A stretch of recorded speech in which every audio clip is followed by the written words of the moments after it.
Welcome to the Fancy Thinker. I'm Jared Quartermatch, and today we are going to be doing Comics versus Prose number 12. Yeah, that's right. We have the book Assassin's Apprentice by Robin Hobb and the Dark Horse Comics series Assassin's Apprentice 2 number 6. And just so you guys know, this is number 6 in a um, series of 6, and this Assassin's Apprentice 2 is the second series, which covers about the second third of this book. This will be followed up by Assassin's Apprentice 3 in December, so it's going to be a while before I get back to the Farseer trilogy, Assassin's Apprentice, Book 1 in the Farseer trilogy, and the Realm of the Underlings.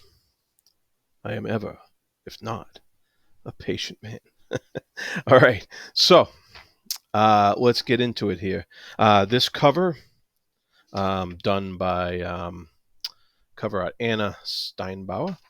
Once again, a great job of conveying a dark chapter in Fitz's childhood history here, because we see what we know from the interior artwork and previous issues, that this is Burek on the cover here, standing very menacingly over somebody in dark outline here. If you look very closely at it, it's really hard to see, but you can tell that it's not Fitz. So who is Burek standing over in such a menacing manner? We're going to find out.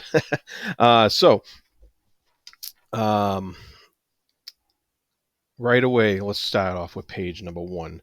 And we're on page 260, I believe, in the book here. Yes. So we're picking up right where we left off in the last issue, where Fitz has just got the tar beat out of him by Galen on the rooftop. This was because Fitz stood up to Galen with his magic powers. All right, so right off the bat, we are given a description of the moon was high. In the comic, it says when Smithy, the dog, guided Burek and the fool to where he lay. In the book, there's a little difference here. It just says Burek rolled him over. And so I found that, once again, an interesting contrast, as the comic, once again, always emphasizes the dog a bit more than the book does, and the dog's thoughts right here, where the dog's saying, help him, help him, help him. That's the dog saying that in the comic. That doesn't happen in the books, and I found that very interesting, that the adapters chose to give more credence to the dog's thoughts, and the dog having a more of an active role in Fitz's fate here. So the artwork definitely displays some of the description in the book. For instance, some of the description book talks about the fool holding the torch, and right there we're just shown that with the excellent artwork. So as we move on there, we get a little bit of description in the book that they kind of skip over for the sake of the comic to move things along. We get a nice description of Fitz, his being beat up and stuff like that, and a little bit of dialogue, and you can kind of see in Fitz's face the shame and guilt that he feels, dejection that he feels, that that is shown in the artwork, that it is in the description in the book, but you can just kind of see all that there, and you can kind of see, Burek being stoic at the time, So we move on to page 2 here. Um, we see once again that you know the dog is in that green dialogue, you know, giving out his thoughts. Um, Fitz is just telling him to be quiet.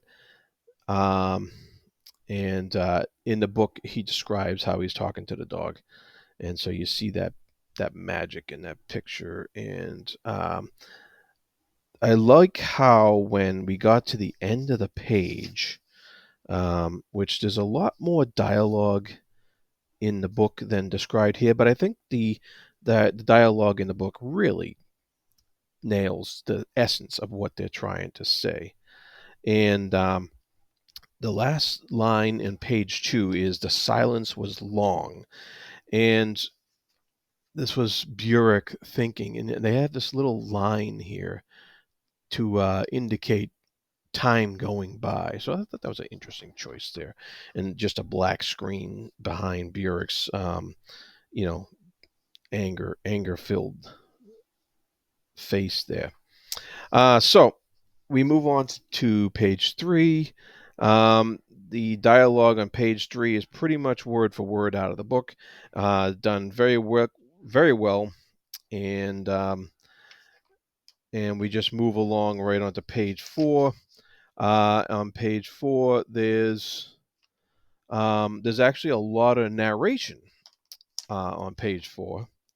You know, these are just Fitz's telling the story, Fitz's thoughts, narrating the story to us, and it pretty much takes it right out of the book. It's a pretty really close um, adaptation here, and the pictures are doing something here, which you know you see Fitz thinking about anger, the anger of Galen, and what Galen did to him, and how that picture of Galen in his head is showing Galen's contempt towards Fitz, and it's just you really feel it with those pictures, and I love how they did that. And like the next page 5 is like word for word. It's only like 2 paragraphs in here, and that's pretty much what page 5 covers in here. And I really like how that's done too. There's page 6. He goes to see Molly, and it's quite different how Molly's interaction with Fitz and the dialogue and stuff that gets put in there. It's in a different order in the comic than it is in the book, and I found that very interesting how they did that. But I think it was just to show a better flow, better panel flow for the artwork, in order for the eye to follow along. And I thought that was done very well. It didn't bother me at all as I was reading the book and trying to follow along in the comic as well. Um, and so we get a good description of page 6, and we have this you know this kind of budding romance between Fitz and Molly, and so we have it's quite shown quite differently in the book than it is described in in the in the comic, but I like how the comic did it. Um, you see Fitz is just not really getting what she feels for him. Fitz can't read her. In the book, it's explained away a little bit better as far as how he feels and why he can't read what she's feeling as well as he can, like the dog. And I thought that was very interesting. So we move on to page 7. There's a conversation between Burek and Fitz, which pretty much takes place word for word. That goes right on through page 7 and 8, and it really captures everything that's said in the book. The dialogue is pretty much dead on, and there's excellent piece of artwork here when it says, "Suddenly I was 6 years old again," and with Burek looking down on him. And I love how in the artwork you see like a little background 6-year-old Fitz there compared to the modern Fitz, the modern teenage Fitz. And I really love how you can see the difference in the art style, in the artwork, showing that difference in age, and really well done. I can't, I've been praising Ryan Kelly's artwork for a while now, and so that should be no surprise. He's capable of this stuff at this point. And as we move on to page 9, um, the there's a lot skipped here in the book, some description and stuff like that of how he went to bed the night before and stuff like that. They kind of just skip right to the breakfast, so to speak. And um, the artwork shows some description from the book, like the candle that wakes him up. You see the fool carrying it in the book here. You see the fool carrying the candle, and that's what wakes him up. You see the fool carrying breakfast, and it's not in the book. It's described, but it's not mentioned in the comics. So you just see it, and I love how once again artwork being so key to telling the story in the comic. And the dialogue once again is taken right out of the book, pretty much word for word. And they have a conversation on pages 9 and 10. Or 10 and 11. And what's very cool is what happens next. The fool is telling Fitz about what happened between Burek and Galen, and that's what we refer back to the cover here. And the comic did this great job of the fool narrating this story to Fitz, and of course in the book it's all in dialogue because this is Fitz telling us how the fool narrated it to him. But in the comic, they have this wonderful 2-page spread that goes from left to right, to the top to bottom, and showing Burek dealing with Galen in the way he did, basically beat the tar out of him.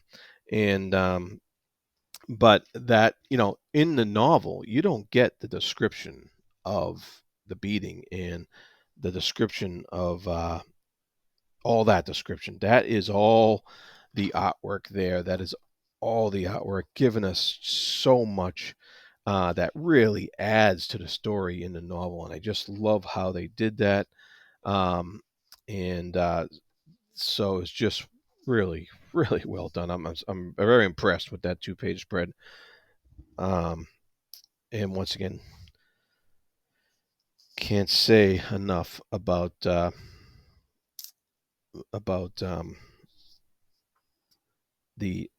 perfectness of this adaptation. All right, on to page 14. What I really like is a artistic choice of the fool finally convinces Fitz to go back to training and face Galen again. And this is a nice little segue here of him leaving his room with a large shadow on the wall. And there's nothing mentioned about that in the book, but I like the artistic choice here to just show that. It kind of gives you this feeling that there's this, Fitz has a lot of darkness looking over him in his head, in how he feels, and that shadow being bigger than him represents all that, the weight of all that darkness that he has in his mind right now, and on his whole outlook right now in life. And so that was cool. So that was actually the end of chapter 15 in the novel. And we move into chapter 16. There's another little epigraph here of Fitz giving us a little bit of ancient chronicle history of the the realm of the Elderlings, and a little bit of history of Galen and stuff like that, um, and what he plans to do with all these people he's training in these skill. But then so they skip all that. The next page in the comic goes right to the beginning of the chapter after the epigraph, and we get that first page of training where um, Fitz is refacing Galen. Galen kind of ignores him, and but that's pretty much word for word out of the novel. We move on to the next page. 16 is also kind of word for word out of the novel. And you see all these words here on the thing, and the layout of the comic reflects it exactly. Um, and then let's see, we move on to the next page where Fitz goes to visit Molly again. Um, he convinces her to go out um, and take a walk, but there's a whole bunch of text in the novel that takes place in between these panels here, where he does a lot more to cajole her to get out and go visit things. And I like the little use of sepia tone here to indicate once again something happening off screen that Fitz is learning about from somebody else. Molly tells him about this situation here, and it works very well. And then we have the next page is a there's a lot skipped from the novel, and then finally um, we have a good section where the rain wilds is mentioned in the book that's not mentioned in the comic. So the comic is not ready to like divulge those little hints of future stuff. And so I found that very interesting. And I also found the conversation between them. There's a lot more in the book that goes through. They really cut it down a lot for this page here to see just to get the point across. And so um, and you see that they get the point across that there's an opportunity missed here for Fitz to move that relationship with Molly to a deeper place, but you get the point very well. It's there's not much loss there. There's a lot of description looked over, but there's not much lost in from the translation from the comic.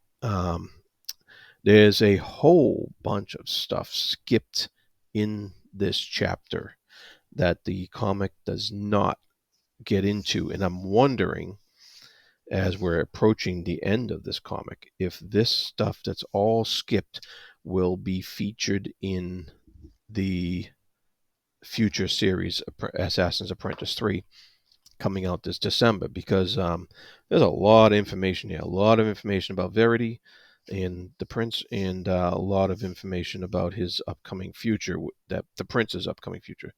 And so um, there's a whole bunch of information skipped there as we go right back to the training again with Galen. And there's a couple of spaces where the Galen is given a little speech up here, but it's actually shown as dialogue in the comic, but in the book it was just Fitz remembering what happened. And so that was an interesting choice to show it as dialogue, because you're seeing the pictures in the book. They're using they're using the artwork to show you what's happening, and so it's good to see that as dialogue. It was a good choice to do that as dialogue in that manner at that point. So I really liked how that was done, and then we end with a little rearranging of the dialogue and the pictures compared to how it went down in the novel. And I found that interesting. Like some of the dialogue that's in the book that's here is over here in the comic and vice versa. And so, but it all still worked pretty well for what they were trying to convey. And I found it, once again, very well done. The, the, uh, the comic ends right at the end of right close to the end of chapter 16 in here. So I liked how it didn't kind of leave me hanging in the middle of a chapter as I have to await once again 6 months before I continue on in Assassin's Apprentice. Uh, Either way, just great stuff. I highly recommend Assassin's Apprentice 2 as a continuation on of Assassin's Apprentice storyline. If you like comics and if you like comic book adaptations, this is the best of the best that is out there. And so I highly recommend it. Once again, I will see you for this series in 6 months if you're following along. All right. I hope you have the patience I do. And with that said, be good to each other and thank you.